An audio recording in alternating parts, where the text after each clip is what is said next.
Are you one of the many developers who constantly mix what is a thread, a task, and a process? It is kinda weird that so many people tend to mix up those terms and do not have a clear picture about what each of those actually means in reality, and as a true professional and a great programmer, you do not want to be in that set of people.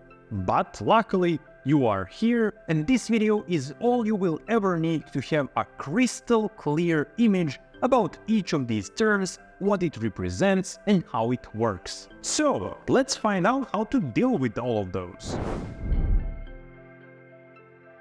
Greetings, dear friends, fellow programmers, and those aspiring to be. Welcome back to Marco Code Academy, a place where we are all learning how the core concepts and mechanisms work under the hood. In today's video, we are going to demystify what are tasks, threads, and processes, as you already heard. By the end of this video, you'll have a solid experience and understanding about each of these terms. So, why is it so important to understand the differences between these three terms? Imagine the following scenario. Imagine an orchestra where each musician plays a crucial role of playing their own instrument perfectly, creating a harmonious symphony. In the world of programming, this orchestra is basically your computer, and musicians are processes and threads inside of that computer.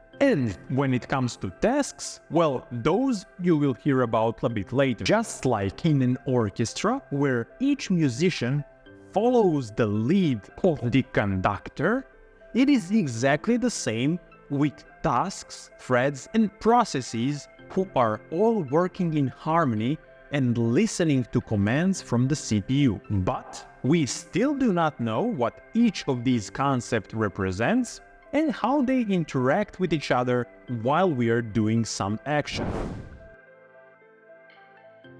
Process in C# application is exactly like a section of an orchestra. It will have its own environment, which means that processes do not share memory or resources with each other.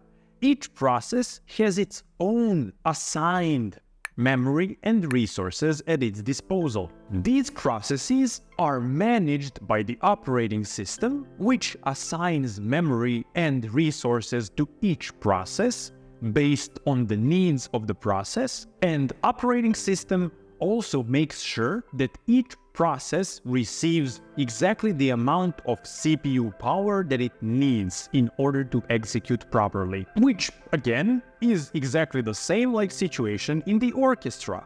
In the orchestra, you have conductor who dictates what is going to be played by the musicians. And here we have operating system that controls all the processes and assigns tasks to them.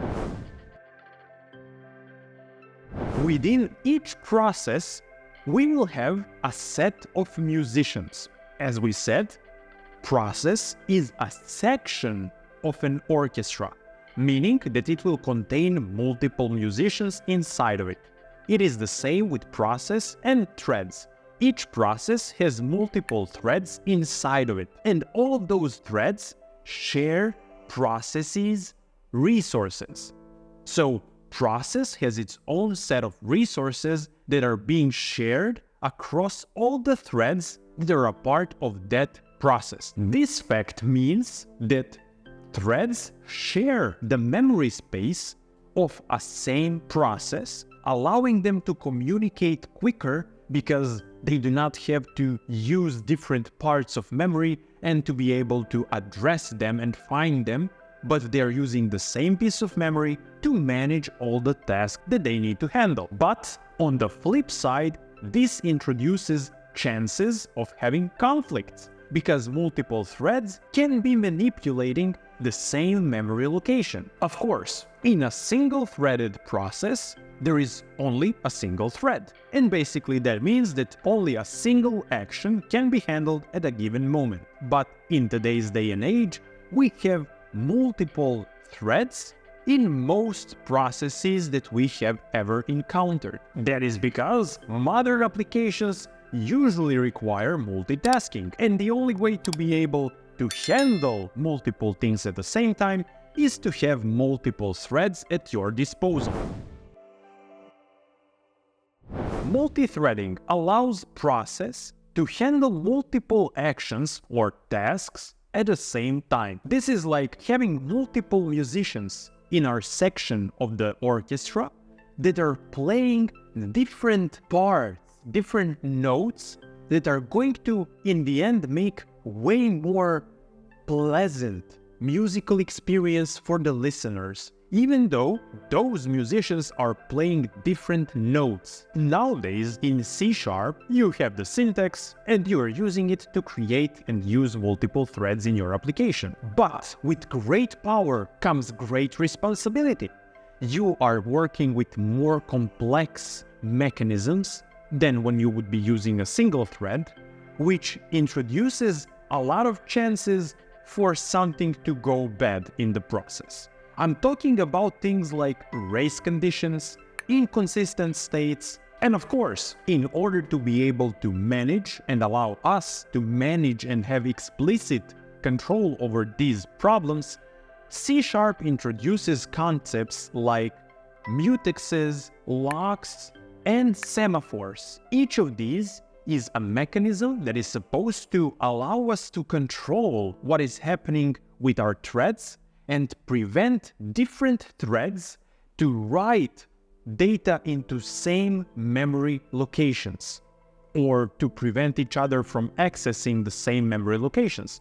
But we will be talking about those in the future lessons. Of course, the end goal of all of these mechanisms is to allow our threads to work in harmony without stepping on each other's toes by accessing same memory locations at the same time, or rewriting over the same data in the same memory location, or many other problems.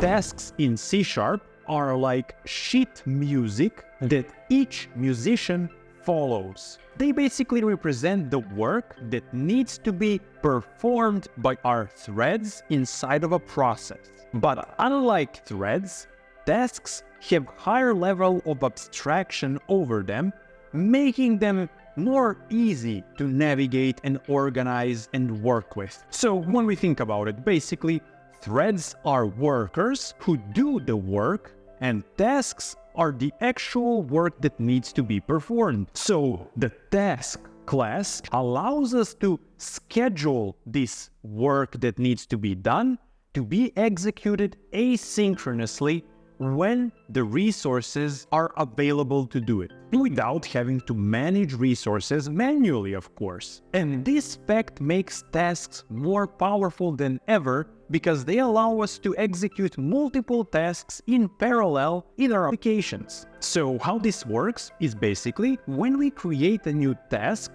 it gets assigned to a thread from the thread pool of the process that this application has been assigned, and .NET Runtime picks a thread from the thread pool and then assigns the task that needs to be performed to that thread. This abstraction, of course, makes the understanding and managing of parallel execution way easier, which means that we do not have to focus on how to perform something, but we can just focus on what needs to be performed. To sum it up, what we have learned in this video is that process is like a house, and threads are workers that are being inside of the house at your disposal to do some chores, and the actual chores that are supposed to be performed in the house are tasks. So I would like to hear from you and hear your thoughts. Did I manage to present this in a good enough way? Or do you see some improvements that could have been made? Or did you understand these concepts in a different way? So please let me know in the comment section below. Also, if you found this video useful or you just enjoyed it, please feel free to subscribe to the channel. It would really mean a lot. Until the next video, Thank you for watching and have an amazing day. Happy coding!